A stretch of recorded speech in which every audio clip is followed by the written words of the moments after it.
I'm going to have a go at talking without a microphone, and I just want to know if everyone can hear me clearly. Or, yes. Everyone can hear me clearly? Okay, here's what I want you to do. Virginia Satir in a book on hugging says we need 4 hugs a day to survive, 8 for maintenance and 12 for growth. So I'm going to ask you to now get up and have at least 4 hugs if you're into hugging. If you're not, stay seated. So 4 hugs.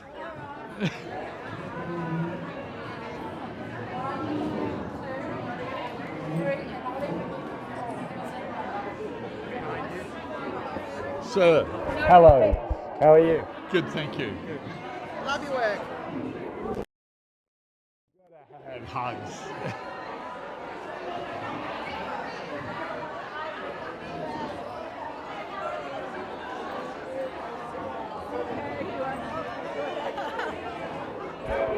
Thank you.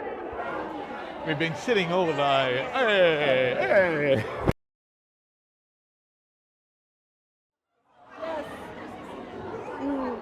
Lovely. All right. Now you've got to get us back under control. No, I'll get them back under control.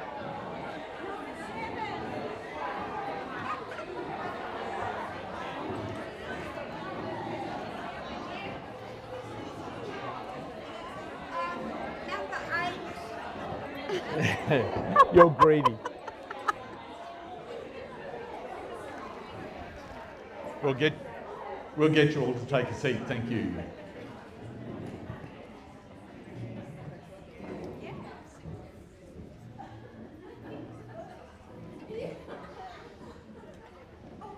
So the exciting thing about today was that I spoke here 2 years ago, for some of you who remember, and the PowerPoint crashed.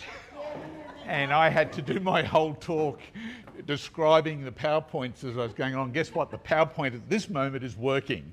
And so that's very, very...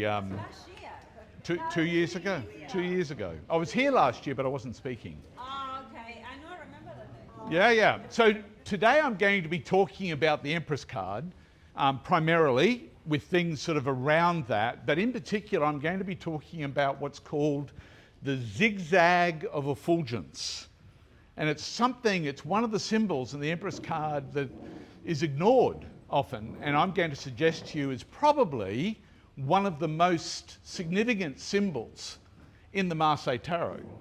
And so we're going to explore that today, plus some other bits and pieces. I'm going to be talking about a lot of symbology as it relates to the Marseille Tarot. I don't do tarot reading. Never done tarot reading. I do numerology, but I've studied the symbolism and I lived in Italy for a year in 2006 and 7 while I was researching for writing my first book, a book called Metanoia, which the only place you can get that from is me personally, but I revamped that and my most recent book is called The Spiritual Roots of the Tarot, published by Inner Traditions in the United States, and I have several copies here. And they're $40, and if you'd like to get one from me after you've listened to me talk, then by all means come and see me. You all have it. Yeah, we do. And did you enjoy it? Yes. What you've read of it? Some fun.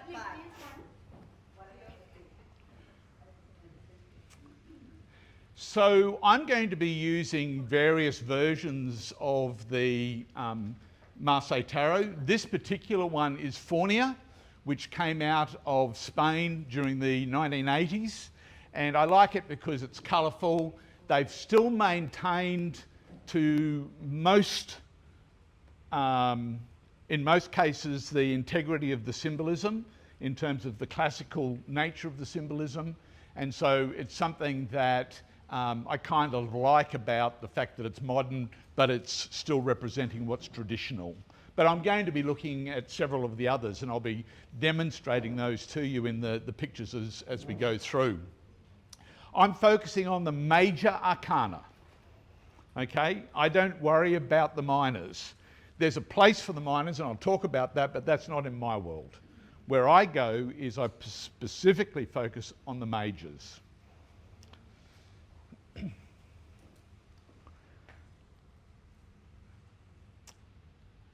a key was revealed to me when I was living in Italy for unlocking the deeper mysteries of the cards in a way that I wasn't familiar with. And I understand that other people have approached this much earlier than me, and I wasn't privy to that, but in terms of my own experience. And the precursor to this was that when I was first exposed to tarot, I was studying attitudinal healing with a lady by the name of Susan Trout in Washington, DC. And Susan had a very strong Jungian approach, and I was introduced to a book called Jung and Tarot by Sally Nichol. If you haven't read it, I think everybody should. There's a lot of depth and wisdom in her writings. But as a result of that, it inspired me to sort of consider the possibility of tarot as having some validity. I was raised a Mormon.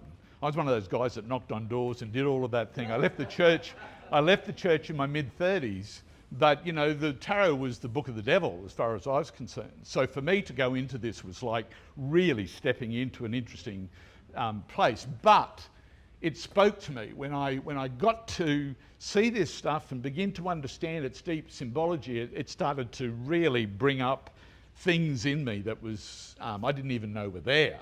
It was just fascinating in terms of how it started to emerge and manifest within my experience.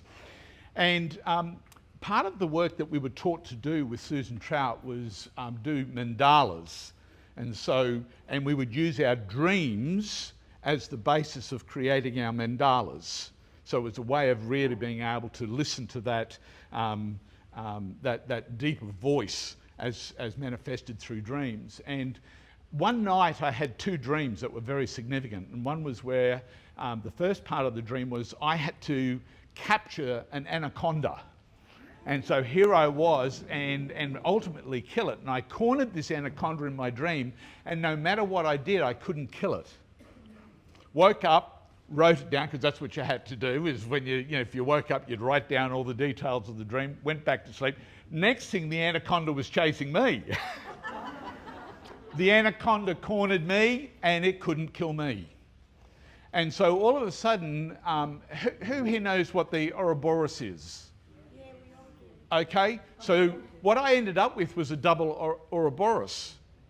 And so I had these two snakes overlapping, and then I started copying the characters out of the cards and started using them in my mandala and where I was going with this.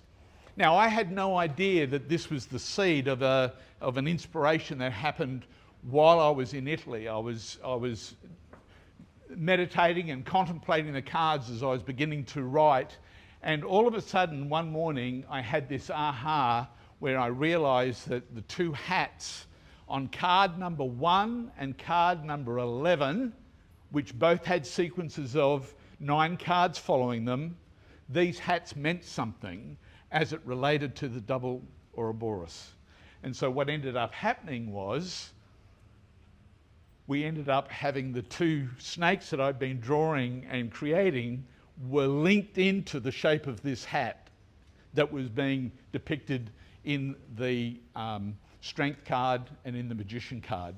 I got to spend some time in Siena, and I went to the Il Palio, if anyone's been there. And prior to the Il Palio, they have a medieval procession where all of the different contradas, or whatever they're called, in the city sort of are in their full medieval costumes. And here they are wearing hats exactly the same as that.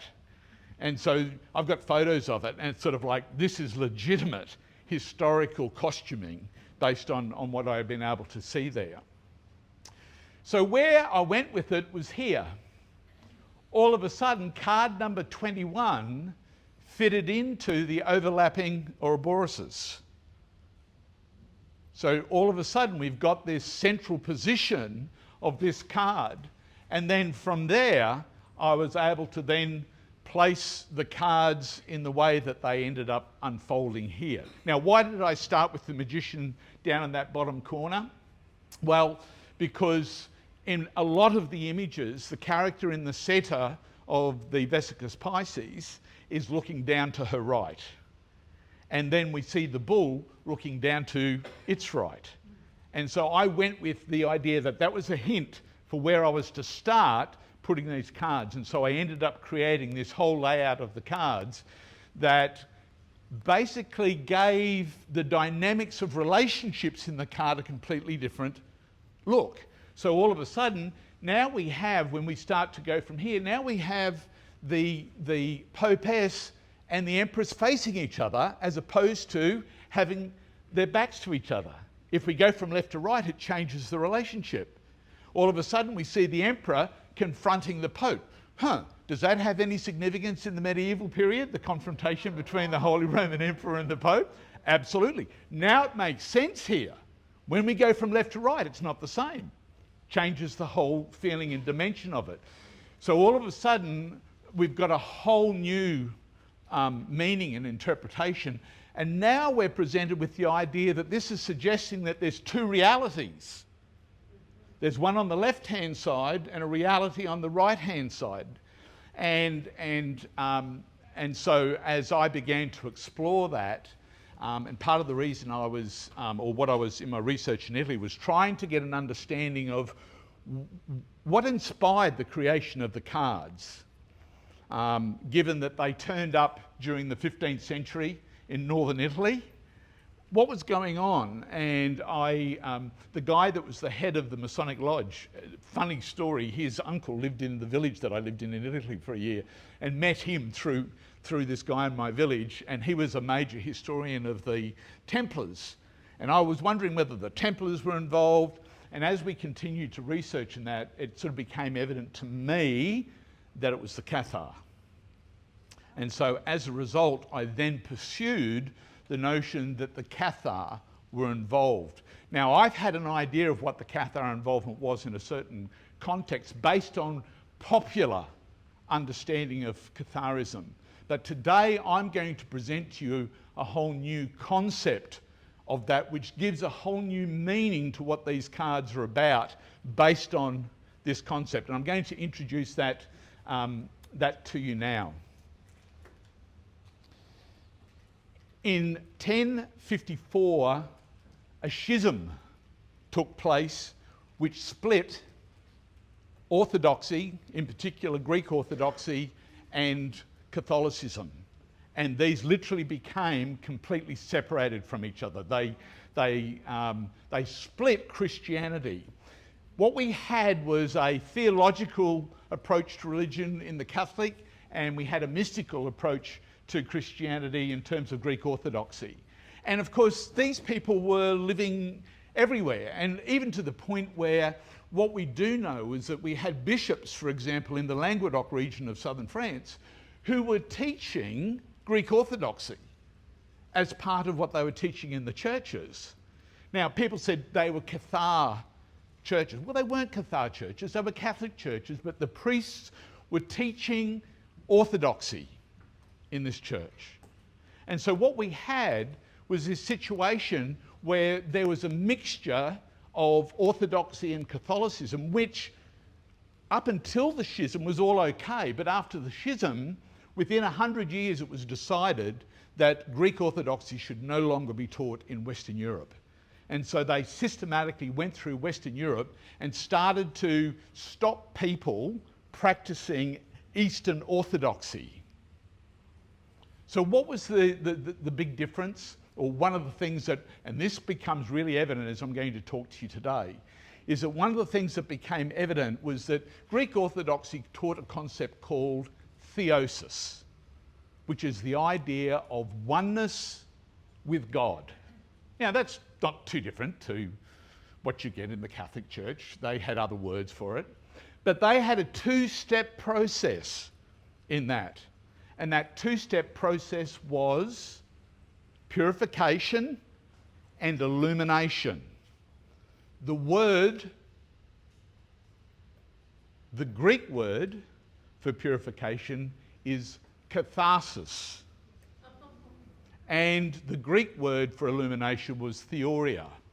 So people who were practicing catharsis became nicknamed the Cathars. They were Greek Orthodox, people who were much aligned with Greek Orthodoxy, who were practicing purification. So does it make sense in that they became known as the good Christians or the good men and women, which was the nickname for Cathars? The first reference to Cathar in written documentation was 1143.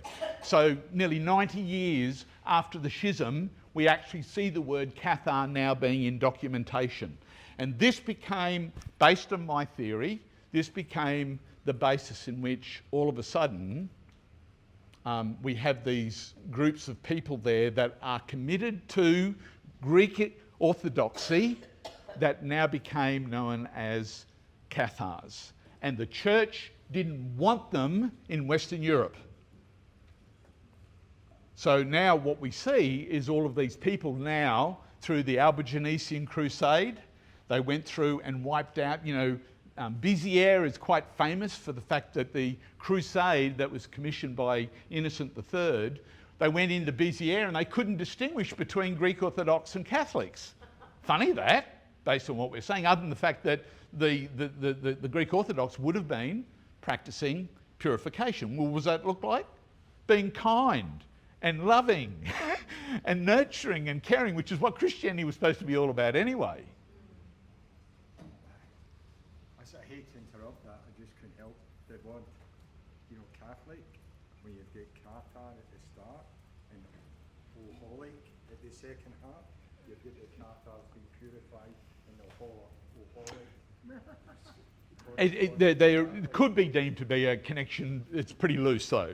But I appreciate that. So what we end up with is this situation where in Béziers they couldn't distinguish between the Catholics and the Orthodoxy. So Ahmud, who was in charge of the crusade, said, kill them all. God knows his own. And they literally went into Béziers and killed every man, woman and child. This set the precedent for a whole different approach to the Inquisition, to the Crusade. And from that point on, they would go into towns, and if they couldn't distinguish, they'd just kill them all. And this was the cleansing process. This is how desperate they were to get not Cathars, but Greek Orthodoxy out of Western Europe. Okay? I'm going to suggest to you that all of this was an attempt to salvage Eastern Orthodoxy. And that what we see here is a very, very powerful teaching tool around catharsis and theoria, around purification and illumination. And so some of the stuff that I'm going to be talking about a little bit later on as I get into this is going to give some clarity to that as we go along. Any questions? All good? Yes. Everyone can hear me clearly? Okay. Here we have the fool, and of course the fool goes on this journey, and ultimately once he's reached theoria, he becomes one with the divine. Okay? But we're going to sort of unlock all of this and give you some deeper appreciation as we go along. But this is about the Empress, and so I want to go there and start with her. And I've got the names there. De Giulia and Aymerich is the Fornia, the one from Spain. And so you can sort of see that there's a consistent theme in terms of the symbols that we see in the cards. And we're talking from 1701, 1650 and 1983. We've got this consistent theme that's being carried out. It was a little bit different when we look at the Visconti, circa 1440. She doesn't have the orb and sceptre. She's not holding on to that. All she does is have the shield, and it's on the left-hand side. The right as we're looking at it, but on her left, whereas the others have all had the shield on the other side. Okay? And so we're going to give you an understanding of why that changed and what was going on in terms of those variations. What I want to focus on is this. In the cards, we've got these little things, and I'm going to call them zigzags, on her left hip. And it's like, yep, they're there. I wonder why they put them there. What's that all about? And it according to Harold Bailey in his book on symbolism and medieval symbolism, he called it the zigzag, or the zigzag of effulgence. And the zigzag he described was a five-rayed crest or coxcomb. Okay, so a coxcomb, if you look at a rooster, it has that sort of zigzag on the top of its head. That became known as the coxcomb. In an article written by Anu Koroyan, she said the word coxcomb could be used as a synonym for the word fool. So here we have a piece of art, medieval art, with a character on there that's got the coxcomb hat. And so what we have is the idea, so the headdress very much characterises the whole figure. I'm going to suggest to you that in fact that zigzag that we see next to the hip is the Empress giving birth to the fool. It's a cockcomb. That's her giving birth to the fool. And you'll often see a bowl beside it. And I'm going to suggest to you that that bowl is in fact a symbol of the uterus. And you'll see the zigzag underneath the bowl. And it's a symbol saying she's giving birth to the fool. So the fool is now making her grand entrance with the Empress. Now that gives a whole different meaning to the role of the Empress. She's the mother, ultimately, in terms of what she represents. Now, I want to talk about the fool for a minute, because the fool was one of the major watermarks. And according to Bailey, the Cathar were very, very much before cards. He doesn't talk about tarot cards, but he does talk about watermarks. And he talks about the fact that at the beginning of his book, he talks about the fact that the Cathar were into papermaking and watermarks quite substantially. And I want to talk about the watermark of the fool for a little bit. The Empress has given birth to the fool. We need to understand what this character of the fool is. And so these were fairly standard symbols. Now, have any of you worked out what all the extra circles and lines and everything are within these watermarks? Let me tell you, it is the major arcana of the tarot, all depicted in that one image down the bottom left hand, or that bottom row. That's the major arcana depicted in the Fool card. It's about the Fool's transformational journey, all depicted in one symbol. So long before tarot cards appeared, they were using watermarks to communicate with each other. They were hiding their language with each other through watermarks at a time when they were being persecuted by the Catholic Church. They would use watermarks to communicate and to teach. And here are the symbols of this being depicted here. So I'm going to spend a little bit of time just looking at the Fool in terms of the one that was in the bottom left-hand corner and what we see represented here. I'm going to break it up. I'm going to start with the different, and I'm going to look at each of the different aspects of this watermark in terms of giving you some deeper appreciation. So here we have the actual character of the Fool. The first thing I want to point out is that all of the baubles are split, which represents the notion of duality. This is a realm of not oneness, but a realm of duality, and that the Fool has been born into a duality. And now, time and space are the two qualities, if you're not familiar with this, that establish duality. Time is how the mind establishes the past and the future, which is non-duality. Because you see, non-duality is here and now. Space is how perceptions come up with the idea that there's something that I'm not. So when we start using touch, taste, sight, sound and smell, all of a sudden we're establishing duality. Here's what I can tell you. When you move into the place of oneness, there is no time and space. All there is here and now. So any point at which you are buying into time and space, you're in the illusion of duality. And so here they are depicting these baubles on the fool's clothing and headdress with this split in it, alluding to the idea that this is a reality of duality.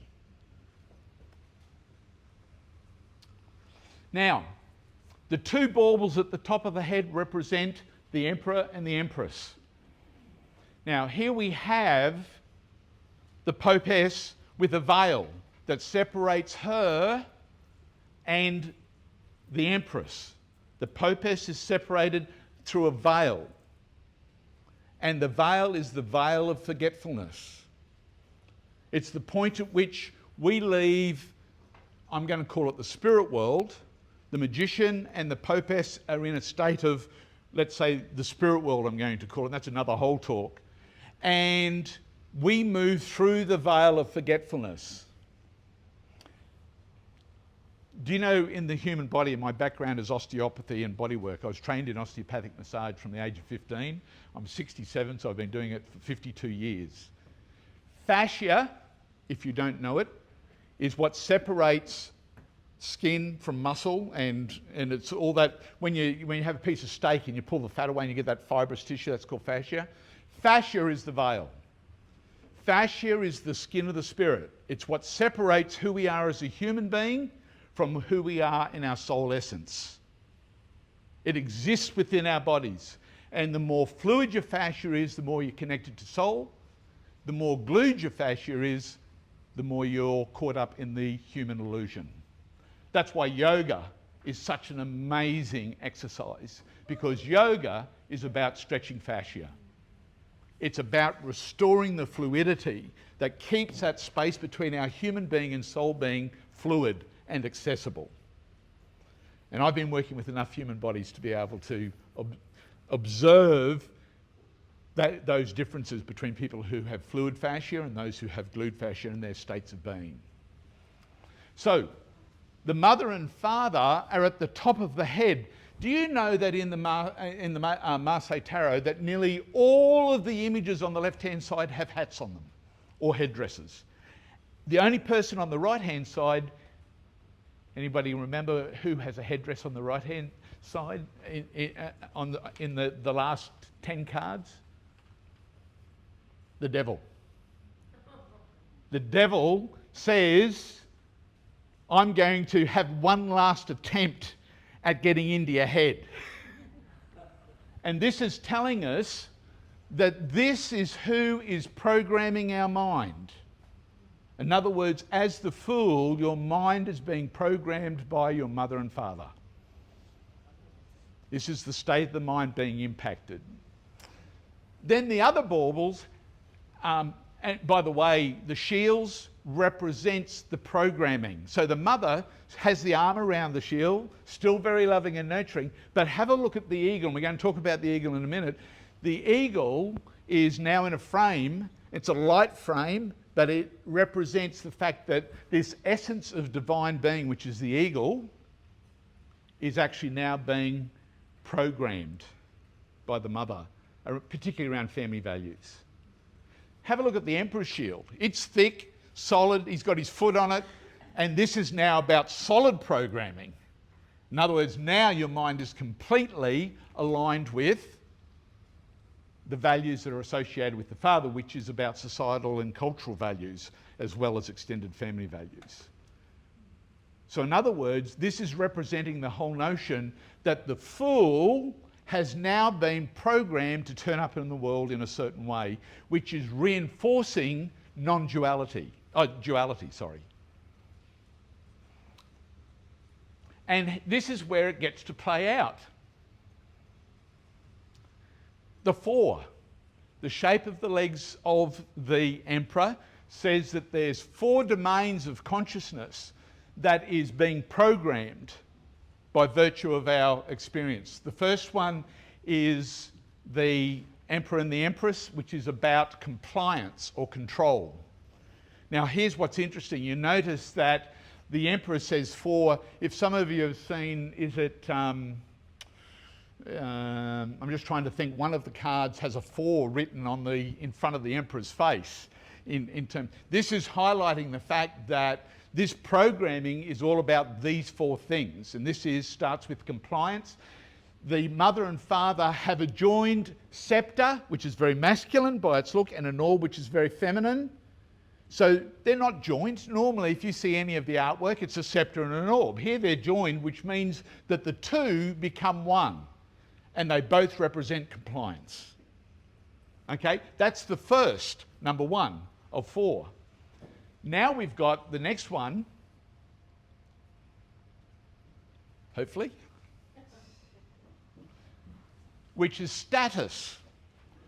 Here's the Pope. Now here's a funny thing. Why status when it relates to the Pope? Well, one of the clues here is the 2 characters that are kneeling in front of the Pope. They have tonsures. Their hairdo is called a tonsure. Does anyone know which of the Catholic traditions, orders, had tonsures classically? Franciscans. And what do Franciscans represent? Poverty. So now we have a 14th century Pope who's now got a triple tiara. So he doesn't just have a single tiara that says, I'm the head of the church. He's now got 3 crowns. The second crown says, I'm the head of the Vatican, the papal state, and I'm the emperor of emperors. What's that about? That's status. That's a symbol of status. And so the fact that we've got them, he's got his fingers in the shape of 2. He's got 2 columns behind him. He's got 2 friends. This is number 2. Imaged into the cards to say this is the second of the programming that we have. Anybody here have had issues around status? Being poor or wealthy or not having the right friends or whatever, dealing with status stuff, that's what we deal with. And our parents showed us how to relate to status. We've been programmed, and every one of us are different, based on our programming from our emperor and empress. Okay? Now we've got acceptance. Here's the lovers. Once again, we've got 3 characters. We've got the central character, we ignore him. We've got 3 people around him who, in Greek tradition, represent storge, philia, and eros. Family, friends, and lovers. So this is the 3. And so now we have a whole belief system about how we're acceptable in our relationships.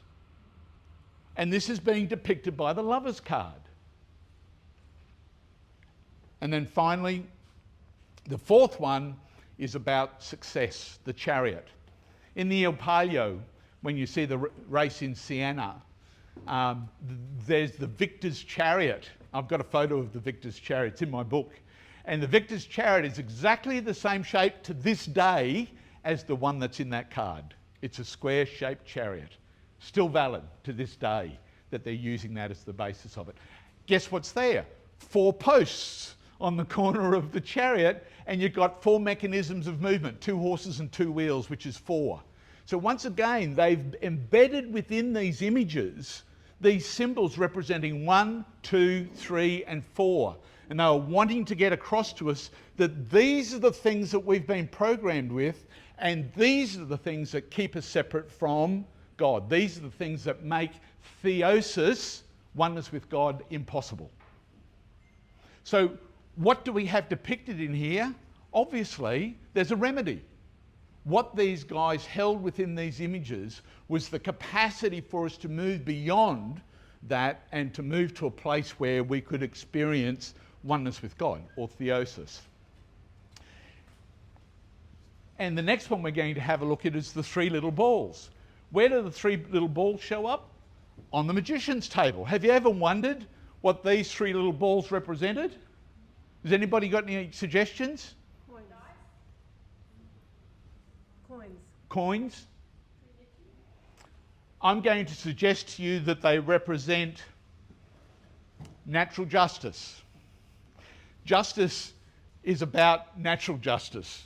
In other words, in Italy they have these donuts called bombas, which means big bottom. And the justice is written into the name of the donut. If you eat too many of these, you'll get a big bottom.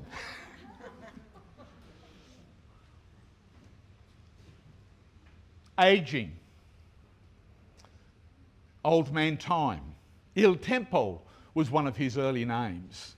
And he's got a lantern and he's heading west, which means he's heading towards the end of the day. These cards were manufactured during a time when the humanists were teaching triumphs. And these are the three triumphal cards. These triumph over the world of illusion. And basically this is based on Petrarch's work and any of the other of the humanists that were teaching triumphal stuff. Do you know the carousel, the concept of a carousel? We have carousels today. Do you know where that came from?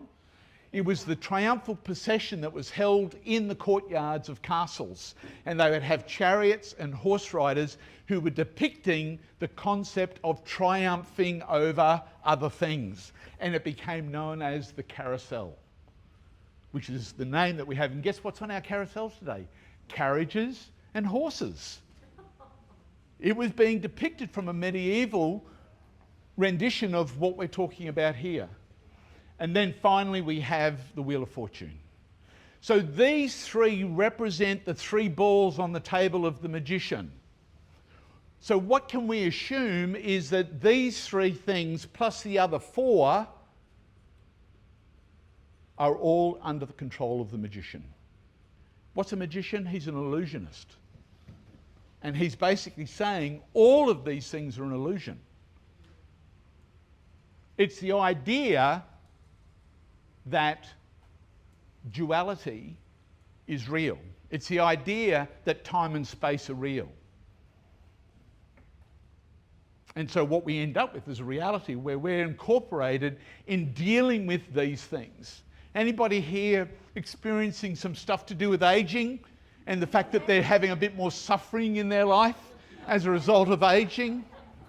Anybody here dealing with diabetes or any of the natural justice things based on maybe you didn't save enough and so you're struggling in retirement, or whatever that could be played out as it relates to that? Or anybody else here dealing with misfortune?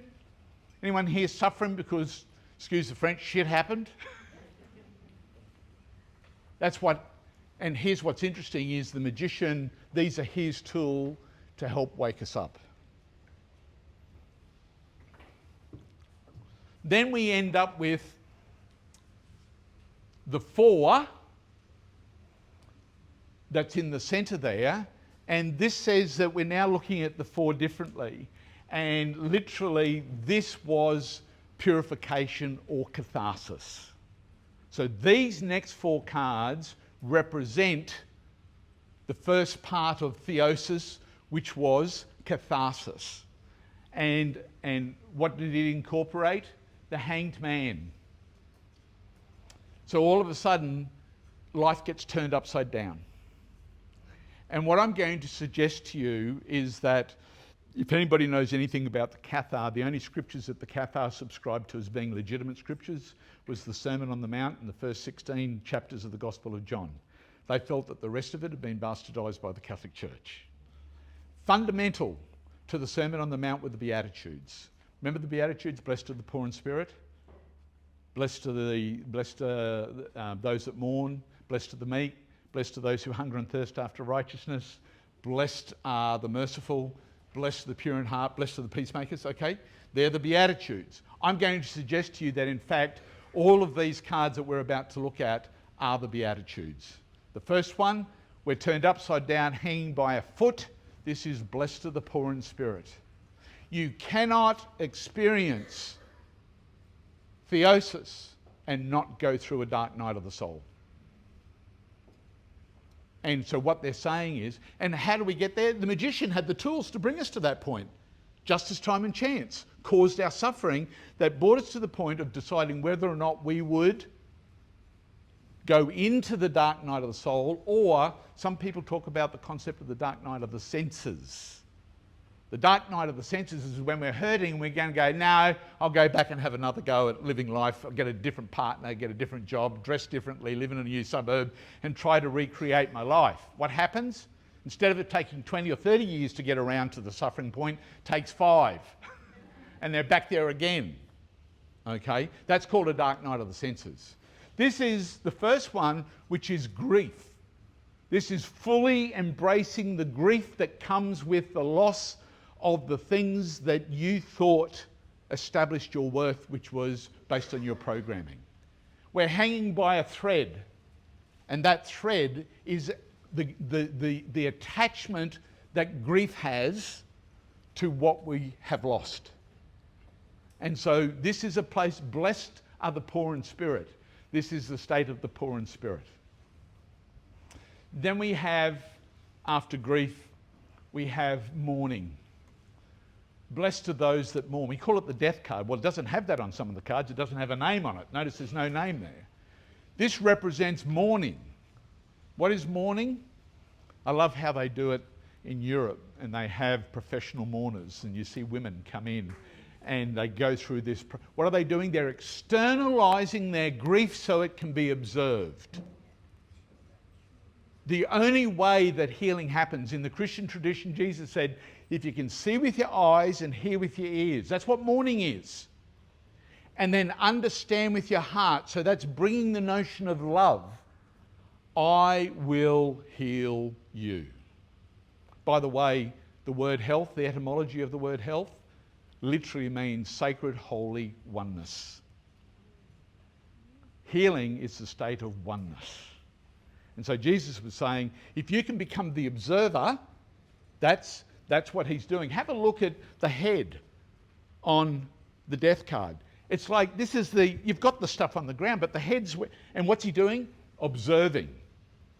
In other words, there's a real focus on the fact that there's an intention, there's an observation that's going on there. So this is, blessed are those that mourn, for they shall be comforted. So when we can move to this place, then comfort happens. Then we've got meekness. What is meekness? It's being teachable. Blessed are the meek, for they shall inherit the earth. What's inheriting the earth? Being humble, being teachable. Who turns up now? Holy Spirit of wisdom. She's got wings on. This isn't just a normal person. This is the Holy Spirit of wisdom. This is in the Gnostic tradition. This is Sophia. And she's here teaching you now about sustainable values, about spiritual values, as opposed to the values of the world of illusion. And then finally, we end up with surrender. And surrender it's shared between the process of purification and the process of illumination. And this is the point at which we let go of any importance that we hold around wealth, power, love and success. That's what the tower represents, and the people falling out of the tower. Special relationships are finished with, and all the things associated with wealth, power and success are finished with. At this point now, you're moving into illumination.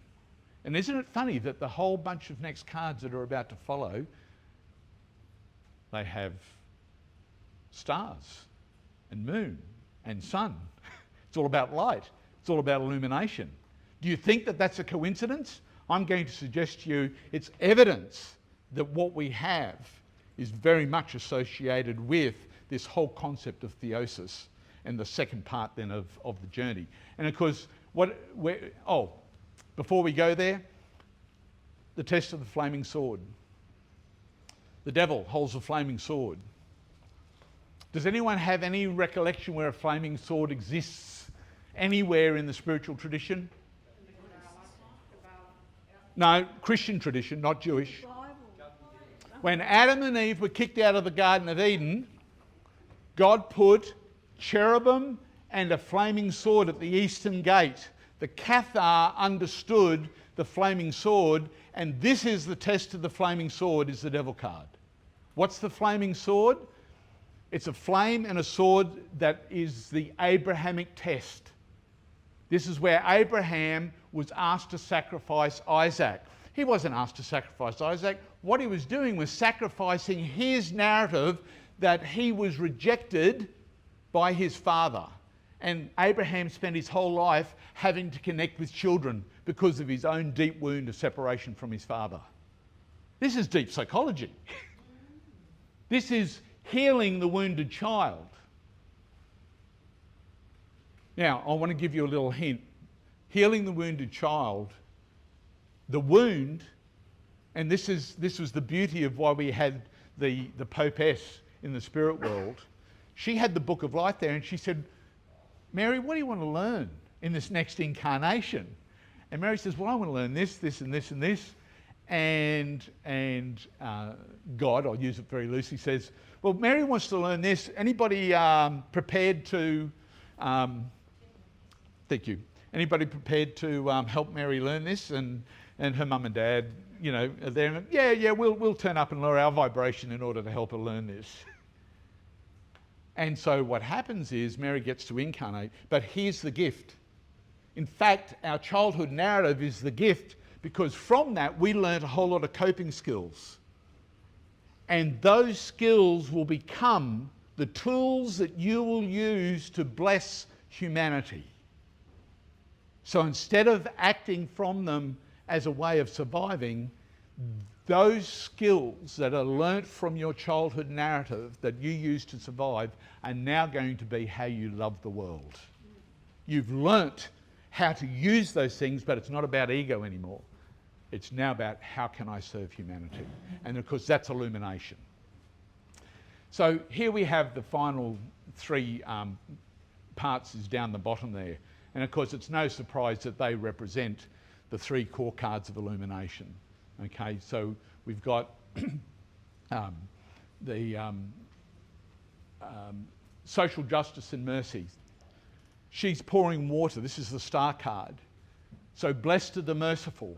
So what is social justice and forgiveness? That's what she's doing. She's pouring water into water. That's forgiveness. She's pouring water onto the earth. That's social justice. It's turning up and loving yourself. What did Jesus said? Love your neighbour as yourself. So this is about social justice and forgiveness to yourself as much as it is to anybody else. This is part of the purification process. And then we have the second one, which is purity in heart, which is about charity, which is the highest. This is about wanting to help people experience this journey. That's what purity in heart is, helping to inspire people. This is a purity in heart lecture that I'm giving you, because I'm trying to help inspire you about making choices to become more pure in terms of who you be and how you turn up in the world. And then finally, we have the third one, which is blessed are the peacemakers. This is the point, and I don't want to offend anybody who supports Donald Trump, but this is the point at which, when you see Donald Trump doing some of the stuff he does, you remember his true nature. And his true nature is divine essence. And you have a choice in that moment to either reflect on his true nature or reflect on his illusion of how he's turning up in this world of time and space. His true nature is divine, as is every one of us. And in that moment, when you remember to relate to the world in that way and to yourself, in that moment you become a peacemaker. Okay. Bravo. And the last test is the test of the cherubim.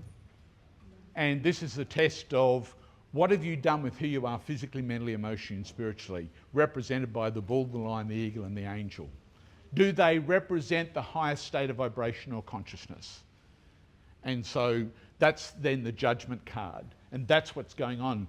He's got the standard, the flag, it's got the four in their highest expression, gold and white. This is representing their highest nature. Do you reflect this in your true nature, in your true being? If you do, then you qualify for theosis. If you don't, guess what? You get to go back to the Popess and what would you like to learn in this incarnation? and you get to do it all again. Here's what I want to say, the zigzag of effulgence. Let's go back to the zigzag. What was that about? Is that zigzag is the fool, and who is the fool? You're a fool for Christ. What that zigzag was doing, and we see them being represented both by virtue of what's coming out of her left hip and what's on the shield, it represents the fool's true nature, which is divine essence. That's who we really are, and that's who the fool really is divine essence. And here's the fool's journey. Starts out as a zigzag of effulgence. We call it effulgence because it's supreme light.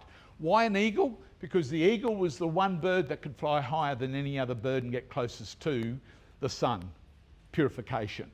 And so then we have the mother who's programming the eagle to be less than what it really is. She doesn't realise that this is divine essence, this is her child. And so she programs it. Then the father programs it. But then we have the capacity to be aligned with our highest state of awareness, which is what the journey was all about. This is what the cards were depicting, was how it was possible to become the eagle in our highest expression of being. This is the fool for Christ in this particular pace. And this is the point where we have the capacity. So the map for transcendence is what this is all about. These cards, yes, it's a tool that can be used for divination and doing the things that you're doing, but I'm going to suggest to you that in fact it's a very sacred map. And what's contained within this is really significant information about how we can raise our consciousness and be aligned with Christ consciousness, Buddha consciousness, whatever you want to call that. I don't care what label you give it. But the fact that we can actually remember our true nature, which is divine essence and being. That's what it's about. So here's one symbol that we haven't talked about, which is the one around the fool's neck. And what is that? It represents everything that I've just been talking about. So in other words, around the fool's neck was a reminder that there was a sacred journey that would have him remember his true essence, to be able to develop that capacity to experience oneness with God again, even though you've been born into the illusion of separation. My last two slides. Here we are at the wall. Do you know what, thank you. Do you know what the wall in the sun card represents? The word paradise means to be beside the wall. Literally, if you go and look at the etymology of the word paradise, it means to be beside the wall. And here we are beside the wall. If you remember, we've got those two characters in that sacred embrace beside the wall. Here we are, the figure that's coming out of the grave is an androgyny. It's half male, half female, if I want to call it that. But it's where essence and energy have come into unison. It's now whole, it's complete. It's passed the test of the cherubim and the flaming sword. They're the two gatekeepers. And what's the gate? The sacred yoni. The wreath in the world card is the entrance and exit to divine being. And so now we, as the healed fool, can enter back through the portal of the sacred yoni. And what happens is we go into that portal. So here we are on this side where there's all of the chakras, red, yellow, green, blue, indigo, violet, all of the parts of the world of illusion are out here, but on the other side there is pure light. And we can now enter back through that, and all of a sudden now we're on the other side in pure light, looking through the portal. We are, at that point, one with the I Am, who is exploring infinite possibilities. And each one of us is I Am, divine being, exploring infinite possibilities. Can I tell you that the Empress card is a significant card in terms of what it represents, in terms of who we are and what our journey is all about. And there's a whole lot more that can be expressed. Once again, if you want to know more about my take on things, this is my book, Spiritual Roots of the Tarot, which I'm selling for $40. I also do one-on-one mentoring with people called the Map for Transcendence. And I take people through online one-on-one programs through the cards as a transcendent journey. And please, if you want to find out more about that, get on to me. Thank you so much for your attention today. And if anybody has any questions.